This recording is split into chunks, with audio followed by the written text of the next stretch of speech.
आज है 16 दिसंबर और हम शुरू करते हैं ऐसे करंट अफेयर। पहला है सूर्य किरण, इसका 16वां एडिशन होगा।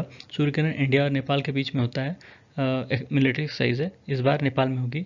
उसके बाद इंडिया वाटर इम्पैक्ट समिट, ये नीति आयोग द्वारा ऑर्गेनाइज किया जाता है। इसका 7वां एडिशन इस बार दिल्ली में होगा। ठीक है, इसका मेन उद्देश्य होता है कि जो भी स्ट्रेटजी बनानी होती हैं कंजर्वेशन को लेके, वाटर कंजर्वेशन को लेके। ठीक है, इस बार की थीम है restoration and conservation of small reverse in a large basin. ठीक है, और इसी के साथ ही एक फाइनेंस फोरम भी ऑर्गेनाइज किया जाएगा इसी समिट में। ठीक है, जिसका उद्देश्य होगा कि जो भी इंटरनेशनल ऑर्गेनाइजेशंस हैं, ठीक है, खासकर जो फाइनेंशियल इंस्टीट्यूशंस हैं जो रिवर रेस्टोरेशन या कंजर्वेशन प्रोग्राम पर काम करती हैं, उनको एक साथ लाया जाए इस फोरम के तहत।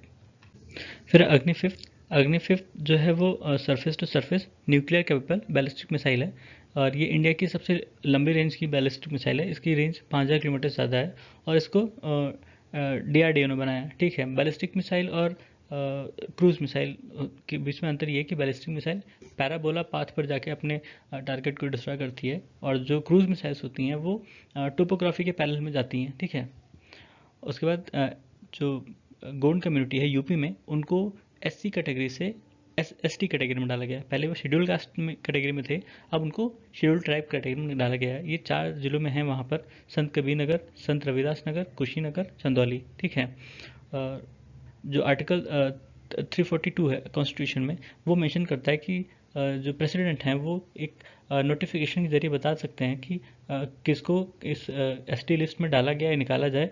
ठीक है, और पार्लियामेंट जो है एक लॉ लाकर जो भी लिस्ट है उसको अमेंड कर सकती है।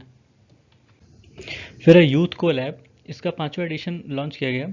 यूथ को लैब लॉन्च किया गया था 2019 में UNDP इंडिया और अटल इनोवेशन मिशन द्वारा, जो कि नीति आयोग के अंदर में है। उसके बाद 2017 में फिर से इसको लॉन्च किया गया था UNDP और सिटी फाउंडेशन यूथ को लैब द्वारा। ठीक है, इसका उद्देश्य है कि जो सस्टेनेबल डेवलपमेंट गोल्स को मतलब प्राप्त करने में जो भी कठिनाइयाँ आती हैं, कैसे उनको टैकल किया जाए।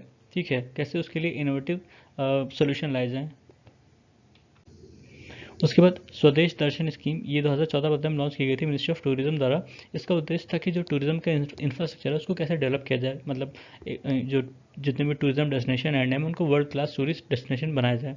इसमें कई सारी सर्किट है, 15 सर्किट हैं टोटल।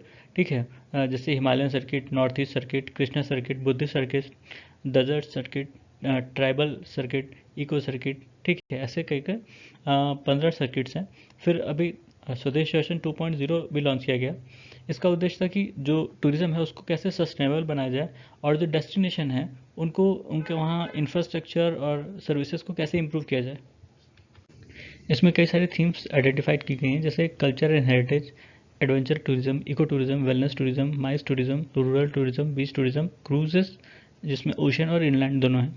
उसके बाद सोशल प्रोग्रेस इंडेक्स, ये एक टूल है जो सोशल प्रोग्रेस को मेजर करने के लिए बनाया गया, नेशनल लेवल पर और सब नेशनल लेवल पर, मतलब इवन डिस्ट्रिक्ट लेवल तक। ठीक है, ये एक रिपोर्ट प्रिपेयर की गई थी इंस्टीट्यूट फॉर कम्पिटिटिवनेस और सोशल प्रोग्रेस इम्परेटिव द्वारा, 2 संस्थाएं हैं, और इसको मैंडेट किया था इकोनॉमिक एडवाइजरी काउंसिल ने, जो प्रेसिडेंट की इकोनॉमिक एडवाइजरी काउंसिल होती है उसने। ठीक है, फिर इस रिपोर्ट का उद्देश्य है कि जो सोशल प्रोग्रेस मतलब डिस्ट्रिक्ट लेवल पर या स्टेट लेवल पर की गई है उसका एक खाका तैयार करना, उसका एक अकाउंट तैयार करना।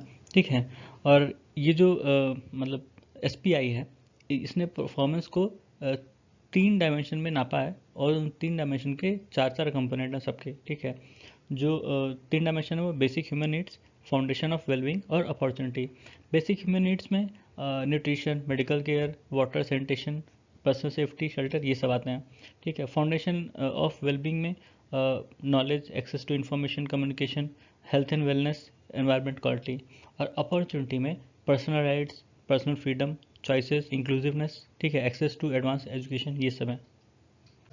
उसके बाद है भारत सीरीज़ यानी BH सीरीज़, ये व्हीकल के रजिस्ट्रेशन से रिलेटेड है। सेंट्रल मोटर व्हीकल रूल्स 1989 के तहत ये होता है। उसके बाद प्रधानमंत्री कौशल को काम कार्यक्रम, इसको रीनेम कर दिया गया है प्रधानमंत्री विरासत का संवर्धन। ठीक है, मतलब PM विकास, और ये मिनिस्ट्री ऑफ माइनॉरिटी अफेयर्स के अंदर में आता है। इसका उद्देश्य है कि जो मतलब माइनॉरिटी कम्युनिटी के लोग हैं उनको कैसे स्किल प्रोवाइड की जाए, उनको एंटरप्रेन्योरशिप के लिए प्रोत्साहित किया जाए, उनको लीडरशिप ट्रेनिंग प्रोग्राम वगैरह दिए जाएँ। ठीक है, इसमें 4 कंपोनेंट हैं: skilling and training component, leadership and entrepreneurship component, education component, infrastructure development component. ठीक है, फिर है साइबर सिक्योरिटी को बढ़ाने के लिए इंडिया में क्या क्या स्टेप्स उठाए गए। पहला है सर्टिन। सर्टिन का मतलब है Indian computer emergency response team. जब भी कुछ होता है साइबर सिक्योरिटी से रिलेटेड, सबसे पहले रिस्पांस करने वाली संस्था सर्टिन है इंडिया में। ठीक है, उसके बाद ही बाकी सारी संस्थाएं आती हैं। उसके बाद है साइबर स्वच्छता केंद्र। साइबर स्वच्छता केंद्र का उद्देश्य था कि जैसे बोटनेट वगैरह होते हैं या मालवेयर होते हैं, उनको एनालाइज और क्लीन करने के लिए। फिर है I4C, Indian cyber crime coordination centre. ये मिनिस्ट्री ऑफ होम अफेयर्स के अंदर में काम करता है। उसके बाद गाइडलाइंस, ये जो मिनिस्ट्री ऑफ होम अफेयर्स ने एक गाइडलाइन जारी की थी सारे सेंट्रल मिनिस्ट्रीज़ और स्टेट गवर्नमेंट्स को, यूनियन टेरिटरीज को, कि जो नेशनल इंफॉर्मेशन पॉलिसी है उसको कैसे इम्प्लीमेंट किया जाए। उसके बाद कैंपेन चलाया गया था RBI और सर्टिन द्वारा कि जो भी मतलब साइबर से रिलेटेड फ्रॉड होते हैं, फाइनेंशियल फ्रॉड होते हैं, उनसे कैसे बचा जाए। ठीक है, तो ये था आज के हमारे करंट अफेयर्स। सुनने के लिए धन्यवाद।